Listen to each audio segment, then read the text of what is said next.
क्या आपने कभी नोटिस किया है कि एक ही घर में जन्मे दो लोग, एक ही जैसी परवरिश, लेकिन एक की लाइफ स्मूथ और दूसरे की लाइफ फुल ऑफ स्ट्रगल? क्या ये सिर्फ मेहनत है या फिर किस्मत का कोई हिडन कोड? आज मैं आपको बताने वाला हूँ कि कुंडली के वो छुपे राज जो ना हर एस्ट्रोलॉजर बताता है और ना ही हर इंसान समझ पाता है। अगर आप भी जानना चाहते हैं कि आपकी लाइफ में बार बार सेम प्रॉब्लम्स क्यों रिपीट हो रही हैं, तो इस वीडियो को एंड तक देखिए।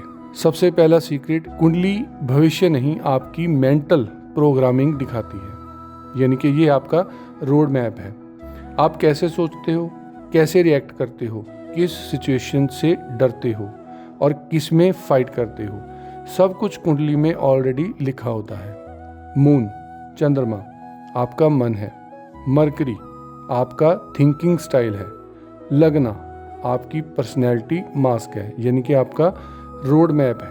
अगर मून वीक है तो इंसान बाहर से स्ट्रांग दिखेगा लेकिन अंदर से इमोशनली टूटता रहेगा। सीक्रेट नंबर 2, क्यों अच्छे लोग ज़्यादा सफ़र करते हैं? ये क्वेश्चन बहुत बार आपने सुना होगा कि जो अच्छे लोग होते हैं वो ज़्यादातर कहते हैं कि हम बहुत ज़्यादा तकलीफ़ में हैं या हम बहुत दान पुण्य करते हैं फिर भी हमारी लाइफ है वो लाइन पे नहीं आ रही। जिन लोगों की कुंडली में पास्ट लाइफ कार्मिक लोड ज़्यादा होता है वो लोग नेचर से बहुत अच्छे होते हैं, लेकिन लाइफ उन्हें बार बार टेस्ट करती है, जैसे कि धोखा मिलना, गलत रिश्ते या बिना गलती की सज़ा मिलना।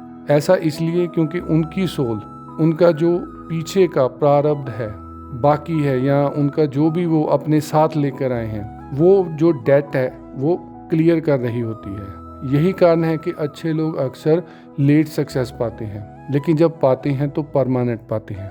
अब बात करते हैं तीसरे सीक्रेट की। आपकी सबसे बड़ी वीकनेस कुंडली में छुपी होती है। हर कुंडली में एक ऐसा पॉइंट होता है जहां इंसान बार बार गलती करता है। किसी की वीकनेस ट्रस्ट होती है, किसी की एंगर, किसी की अटैचमेंट और किसी की ईगो। और यही वीकनेस आपके डाउनफॉल का मेन रीजन बनती है। लेकिन सीक्रेट ये है, अगर आप अपनी वीकनेस पहचान लें तो डेस्टिनी को चेंज किया जा सकता है। एस्ट्रोलॉजी का रियल यूज यही है, सेल्फ अवेयरनेस। अब बात करते हैं चौथे सीक्रेट की। पैसा मेहनत से नहीं, अलाइनमेंट से आता है। हर मेहनत करने वाला अमीर नहीं बनता और हर अमीर ज्यादा मेहनत नहीं करता। क्यों? क्योंकि पैसा राइट टाइमिंग और राइट डायरेक्शन से ही आता है। जब आप कुंडली के अगेंस्ट काम करते हो तो मेहनत वेस्ट जाती है, लेकिन जब लाइफ का डायरेक्शन अपने चार्ट के हिसाब से अलाइन हो जाए तो अपने आप आपके काम बनने लगते हैं। नए नए दरवाजे, नए नए राह आपको दिखने लगते हैं। अब बात करते हैं कि सेम प्रॉब्लम बार बार क्यों आती है। अगर आपकी लाइफ में एक ही प्रॉब्लम बार बार रिपीट होती है तो समझ जाइए वो प्रॉब्लम नहीं, वो आपके लिए लेसन है। जब तक लेसन क्लियर नहीं होता सिचुएशन चेंज नहीं होगी। कुंडली वार्निंग देती है लेकिन इंसान इग्नोर करता है और फिर बोलता है कि मेरे साथ ही ऐसा क्यों हुआ। अब बात करते हैं एक मिसकंसेप्शन की, कि सबसे बड़ा मिसकंसेप्शन ये है कि कुंडली सब फिक्स्ड है।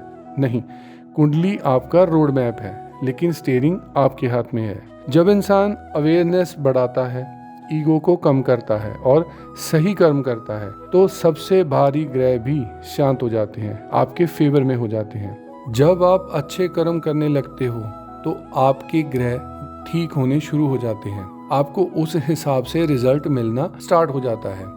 मान लीजिए अगर आपके ऊपर शनि की महादशा चल रही है या शनि की 7.5 चल रही है तो आप जितने अच्छे कर्म करोगे तो उस हिसाब से आपको रिजल्ट मिलेगा। अगर आपके कर्म इतने ज़्यादा अच्छे नहीं हैं तो आपने ज़्यादातर लोगों को सुना होगा कि, या कुछ एस्ट्रोलॉजर भी ये बात करते हैं कि आप पर तो 7.5 का फर्स्ट, सेकंड या थर्ड फेज चल रहा है तो आपको शनि की शांति करवानी पड़ेगी।